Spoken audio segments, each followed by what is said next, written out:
मित्रों,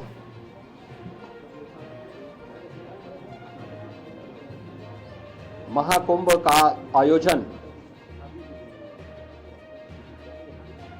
जिसके लिए हमारा प्रयागराज जाना जाता है,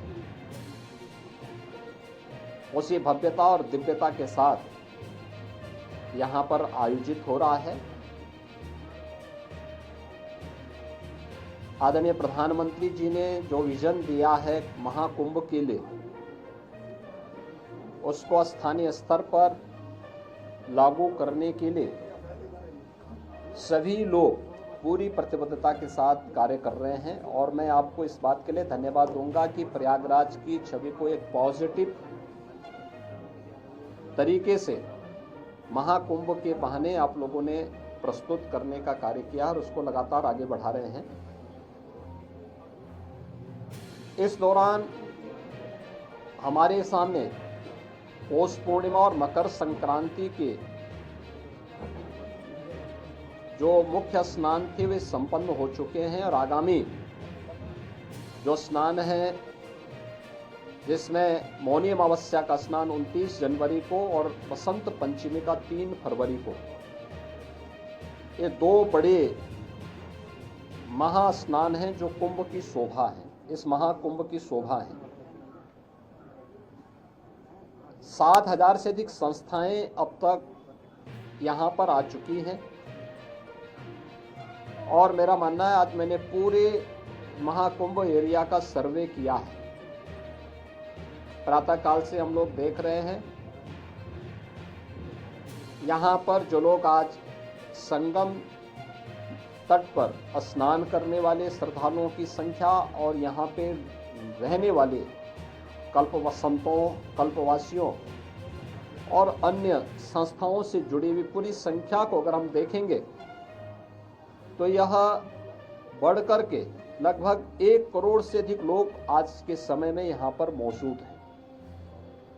यानी इतनी बड़ी संख्या, और उसके लिए पूरी तत्परता के साथ यहाँ पर सभी विभाग मिलकर के, केंद्र और राज्य सरकार के सभी विभाग मिलकर के पूरी प्रतिबद्धता के साथ लग करके उनकी सुविधा के लिए, उनकी सुरक्षा के लिए, भव्य दिव्य और डिजिटल कुंभ की परिकल्पना को साकार करने के लिए, उनकी आस्था को सम्मान देते हुए और आधुनिकता के साथ जोड़ने के लिए कार्य हो रहा है। आज इन्हीं सब मुद्दों पर बीच में यहाँ पर प्रदेश सरकार के वरिष्ठ अधिकारी, चीफ सेक्रेटरी, डीजीपी और अन्य अधिकारियों को भी हम लोगों ने भेजा था। आज एक बार हम लोगों ने फिर कितना कुछ और आगे बढ़े हैं। 29 और 3 फरवरी के महास्नान के आयोजन को ध्यान में रख करके पूरी व्यवस्था का हम लोगों ने अवलोकन किया है और मुझे पूरा विश्वास है कि भगवान प्रयागराज और माँ गंगा की कृपा से हम लोग यहाँ पर इन दोनों स्नानों को भी सकुशल संपन्न करने में सफल होंगे। महाकुंभ में आदरणीय प्रधानमंत्री जी का, आदरणीय राष्ट्रपति जी का, आदरणीय उपराष्ट्रपति जी का कार्यक्रम भी प्रस्तावित है। बहुत शीघ्र उन तिथियों को केंद्रीय गृह मंत्री जी आदरणीय अमित शाह जी का भी कार्यक्रम प्रस्तावित है। अन्य महानुभावों के भी कार्यक्रम यहाँ पर लगातार चल रहे हैं। पूर्व राष्ट्रपति आदरणीय रामनाथ कोविंद जी इस समय महाकुंभ के आयोजन के साथ जुड़े हुए हैं। तमाम राज्यों के माननीय राज्यपालगण, माननीय मुख्यमंत्रीगण लगातार यहाँ आ रहे हैं। हमारे उच्चतम न्यायालय और उच्च न्यायालयों के माननीय न्यायमूर्तिगण भी और विभिन्न राज्यों से जुड़े हुए माननीय जनप्रतिनिधिगण भी लगातार यहाँ पर आकर के स्नान में भाग ले रहे हैं। लाखों की संख्या में संतों, कल्पवासियों की उपस्थिति वर्तमान में प्रयागराज में है। बड़ा भव्य और दिव्य आयोजन हो रहा है। अनेक धार्मिक अनुष्ठान हो रहे हैं और प्रयागराज की महिमा जिन कार्यों के लिए जानी जा रही है, माँ गंगा, माँ यमुना और माँ सरस्वती की इस त्रिवेणी में, वह सब कुछ आज यहाँ पर देखने को मिल रहा है। चाहे देशी हो या विदेशी, जो कोई भी संगम में स्नान कर रहा है अभिभूत होकर के जा रहा है। मुझे यानी मकर संक्रांति और पौष पूर्णिमा के दिन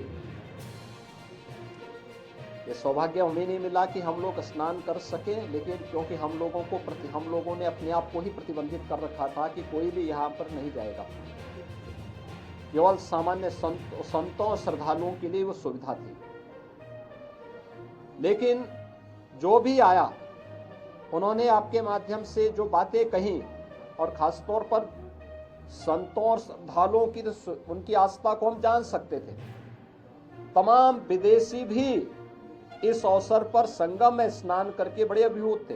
कल मेरे पास यूरोप से जुड़े हुए कुछ श्रद्धालु आए थे, कुछ लोग आए थे, कुछ पर्यटक आए थे, और प्रयागराज की महिमा का गान किस भाव के साथ कर रहे थे। आज आपने कुछ चैनल में उसको देखा भी होगा, किस प्रकार क्या श्रद्धा का भाव था। देखिए, वे हिंदी नहीं जानते, संस्कृत नहीं जानते थे, लेकिन हिंदी की चौपाई को, हिंदी की यानी संस्कृत की मंत्रों को, अवधि की चौपाइयों को और सनातन धर्म से जुड़े हुए स्त्रोत और मंत्रों को किस लय के साथ सस्वर वे लोग गा रहे थे, और माँ गंगा और यहाँ के धामों के बारे में कितनी श्रद्धा का भाव उनके अंदर देखने को मिल रहा था।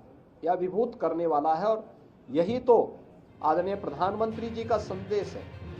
महाकुंभ का एक ही संदेश, एकता से ही अखंड रहेगा ये देश, और यही एकता और अखंडता का संदेश महाकुंभ का संदेश है।